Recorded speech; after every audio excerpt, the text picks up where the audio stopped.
Assalamualaikum warahmatullahi wabarakatuh. Salam sejahtera untuk kita semua. Perkenalkan, nama saya Agung Maulana dari kelas Manajemen Pemasaran 5B Reguler. Di sini saya akan membuat video mengenai Public Relation dalam Manajemen Krisis, yaitu tugas mata kuliah Manajemen Isu dan Krisis yang diampu oleh Ibu Uun Maksuna SOS MM. Pengertian manajemen krisis.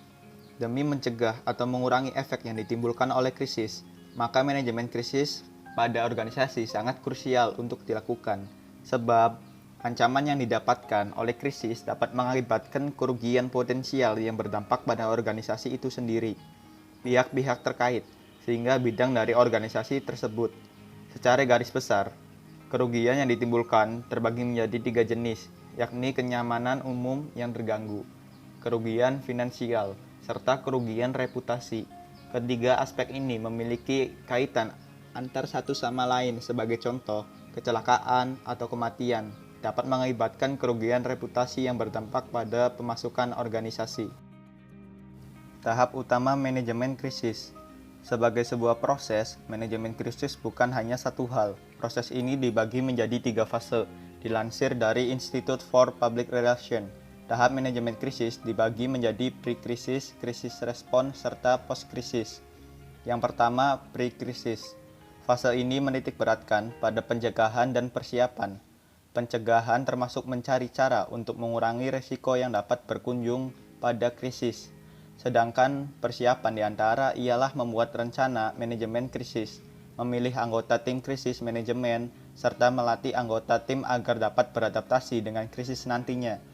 Lawrence Barton menerangkan dengan lengkap apa saja yang harus dilakukan sebagai bentuk manajemen krisis pada bukunya yang berjudul Crisis in Organisation 2. Kedua, krisis response. Di fase ini, para manajemen harus bertindak langsung untuk merespon krisis terkait. Respon krisis merupakan apa yang dilakukan dan dikatakan oleh manajemen saat krisis terjadi. Public Relation atau PR memegang peranan penting dalam merespon krisis tersebut. Salah satunya dengan membantu dan mendampingi proses pengembangan pesan yang dikirim atau disampaikan ke instansi-instansi terkait. Dan yang ketiga, post-krisis. Setelah krisis, perusahaan atau organisasi dapat kembali menjalankan bisnisnya seperti semula. Meski krisis bukan lagi menjadi poin utama dalam perhatian manajemen, tapi perhatian lebih lanjut tetap dibutuhkan. Perusahaan diharapkan dapat mematuhi komitmen yang dibuat saat krisis terjadi.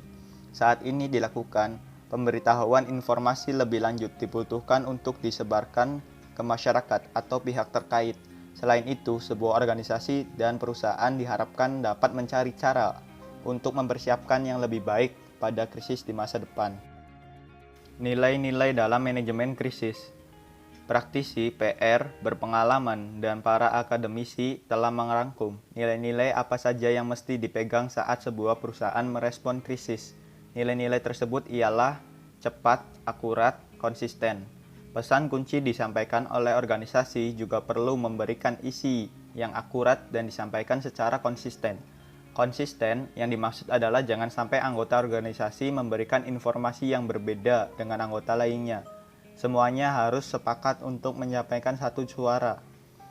Usaha untuk membentuk pesan kunci yang konsisten juga termasuk ke dalam bentuk manajemen krisis. Siapa yang menjadi juru bicara saat krisis terjadi? Dalam pelatihan media dan pelatihan komunikasi krisis, terdapat lebih dari satu perdebatan mengenai siapa yang seharusnya menjadi juru bicara organisasi.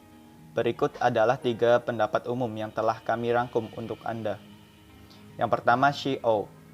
Dalam krisis tidak parah atau melibatkan cedera atau kematian, CEO harus menjadi wakil organisasi untuk segera bertindak dan mengklarifikasi serta menyatakan tanggung jawabnya untuk korban. Kedua, Public Relation. PR. PR adalah pilihan yang sangat baik sebagai wakil organisasi di jam-jam pertama saat krisis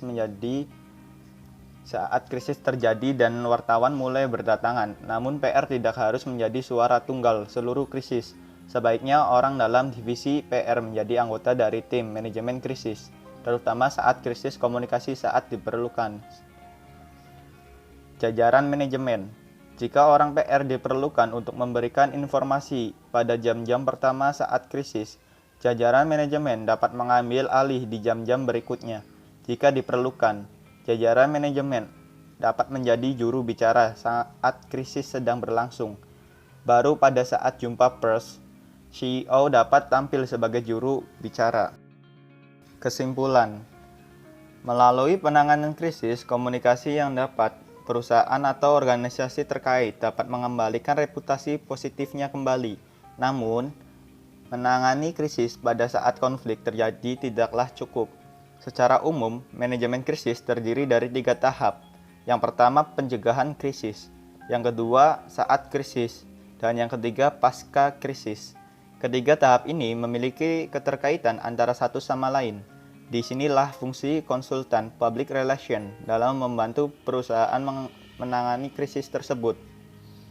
Melalui penanganan manajemen krisis yang baik, pengalaman yang terjadi teruji, hingga jaringan media yang tersebar luas, strategi PR selalu berkomitmen untuk mengatasi krisis pada organisasi. Terima kasih yang sudah menonton video ini. Semoga bermanfaat. Kurang lebihnya saya mohon maaf. Wabillahi taufiq wal hidayah. Wassalamualaikum warahmatullahi wabarakatuh.